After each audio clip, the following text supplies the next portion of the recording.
Приорък по C++. То е за Input-Output Stream. С други думи казвам как да печатаме текст на тая конзолка, на това черно прозорче. И как да взимаме текст от тази конзола. Така, какво ще си говорим? Ще кажем основните редове, които ни трябват за работа с конзолата. И ще ги практикуваме. В какво се състоят началните редове? Ето ги тук. Сега ще ги сложа в един текстов редактор тук. Ето ги. Така, ето ги тук в текстовия редактор. И ги обяснявам едно по едно какво означават. Първия ред означава включи. Ето това е включи. Include. Включи Input-Output стрима. Или с други думи, включи ми входно-изходния поток. Или с трети думи, как да печатаме текст и да искаме информация от потребителя. Така. Това е втория ред. Чакай да затрием малко глупости. Така. Това е втория ред. Представлява... ще видим какво ще прави този ред след малко. Ако го няма, какви галщи ще ни се случва с живота и как ще умираме в агония. Но, за сега го пишем. Задължително. Така. След това, int main. Какво представлява това? Това е функцията, в която е нашата програма. Тоест, ето където пише тия точки и сам код, тук пишем нашата програма и това се изпълнява, когато решим да пуснем приложението. Малко да го тестваме. Тия последните два реда просто задължително ги пишете. Return 0 означава програмата ми се изпълни успешно. Затварящата къдрава скоба затварящата къдрава скоба. Така, сега да напишем някакъв код, защото много дърдорах. Взимаме и печатаме някакъв текст от рода на Hello C++. Така, компилираме с F9 при повечето среди. Опа, така. Ето. Hello C++. И тук излиза едно бяло квадратче. Сега ще видим какво е това. Сега, продължавам. Решавам да напиша още текст. Решавам да напиша Hello Tehedu. Защото съм много креативен днеска в мисленето на Hello неща. Пускаме го и какво се случи? Hello C++ и Hello Tehedu. Добре не. Що така? В смисъл, защо са на един ред? Уж ги написах в два сялата. Истината е, няма никакво значение дали са в 2, 3, 4, 8, 10 или 15 сялата. Важното е дали има знак за нов ред. Знака за нов ред представлява този специален знак, който казах от уводната лекция. Именно наклонена черта надясно N. Ето сега го добавих при C++. Компилирам. Пускам и ето, излизат на два реда. Добре, ама пак го има това бяло квадратче. Какъв е проблема на този черен прозорец с мен? И добавям още един път наклонена черта N, т.е. нов ред след Tehedu. Компилирам. Това е важно да се компилира. И пускам. Вече го няма. На два реда си и вече го няма. Всъщност това бяло квадратче при мен означава не си сложил нов ред накрая. И така разбирам за някакви излишни или съответно допълнителни нови редове и знаци отзад. Така. Ето, например, ако сложа един спейс след Tehedu и нямам нов ред и компилирам, важно е да компилирате. Ето, спейсчето и проблема, че го няма новия ред. Не е проблем, приложението се изпълнява, просто един вид ме предупреждава черния прозорец. Така, затова пишете винаги нов ред. Друго, какво ще си... Това беше въведението горе-долу, какво си говорихме от миналия път. Така. Какво си говорихме за output. Сега ви показах какъв е знака за нов ред. Показах ви и конзола output-а. Сега ще си направим първата променлива. Затривам тия неща.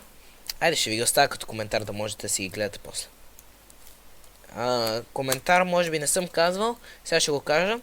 Коментар е текст, който не се изпълнява като код. Тоест, В момента това тук е сиво. Ако го махна, ето компилирам и го пускам, няма нищо. Махам ги тия редове. Компилирам. И пускам, пак няма нищо. Тези... не. Стой. Така. Просто тези редове не оказват никакво влияние, които са в коментар. Така се прави... ето така. Се прави коментар на няколко реда. Сега ще направим един коментар на един ред. Ето един коментар. Комент. Something. Така. И това е коментар на един ред. И на следващия ред мога да продължа да пиша. И вече виждате, че не е сиво и е код. Та, ще правим първите си променлива. Казахме, че това не е целта сега. Ами, ще напишем някакъв тип. Тип int. Какво представлява типа int? Казва, искам цяло число. В тая променлива, дето имам. Какво да е? Години. Edge. Та, ето това нещо Edge ще представлява число. Това нещо Edge е число. Сега, как мога да поискам от потребителя стойност? Cin Edge. Това какво означава? Console input и каквото въведе потребителя го запиши в Edge. Стига да е число. Ако не е число, стават някакви големи шашми. Важното е да използвате правилните типове. За сега показвам само int. В следващата лекция за структури, не структури от данни, основни типове, ще говорим какво друго освен int можем да пишем. Но, ето, искаме да потребителя да каже на колко години е. Използваме цяло число за годините и ги искаме от него с console input. И какво друго можем да правим? Можем да правим console output на това нещо. Така, айде няма да сложа нов ред и ще ви покажа какво се случва, като нямаме нов ред и като имаме нов ред. Така, в момента пуснах програмата и тя казва, аз чакам. Ето, чакам. Нищо не печата.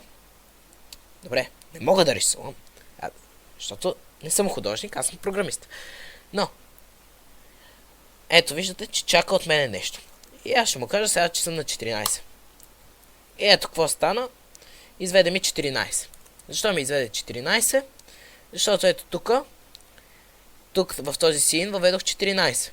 Казахме, че каквото въведе потребителя се записва в Edge. Т.е. 14 става наравно на Edge. Така, Edge. Пишем много красиво просто. Учителите по български ми разчитат идеално. Така, 14 е равно на Edge и съответно като кажем Cout Edge, това какво означава? Отпечати стойността на Edge. Един вид, тази 14 замества Edge. Затриваме Edge. Edge тук не пише. Пише 14, защото мога да пиша. Така, пише 14, защото потребителя е въвел 14. Защото Edge е равно на 14. И все едно сяутваме 14. Така, това квадратче тук знаеме защо е, защото нямаме нов ред. Сега ще си допишем едно ново редче, за да е забавно, за да е купона пълен. Искаме число, въвеждаме число. Искаме число, въвеждаме число. Искаме число, въвеждаме число. Какво искаме? Число. Извеждаме число. Браво, направихме един папагал на числа. И в общи линии това е. Можем да използваме Cout за печатане на конзолата и Cin за взимане на информация от конзолата. Така. И научихме. Видяхме как се прави input. Видяхме как се прави output. Видяхме какво представлява знака за нов ред. И създадохме първата си променлива. Окей. Плана за днес е изпълнен. Сега остана практиката. Имате задачки за домашно. Ако имате въпроси, естествено пишете ни. Ще ви отговорим.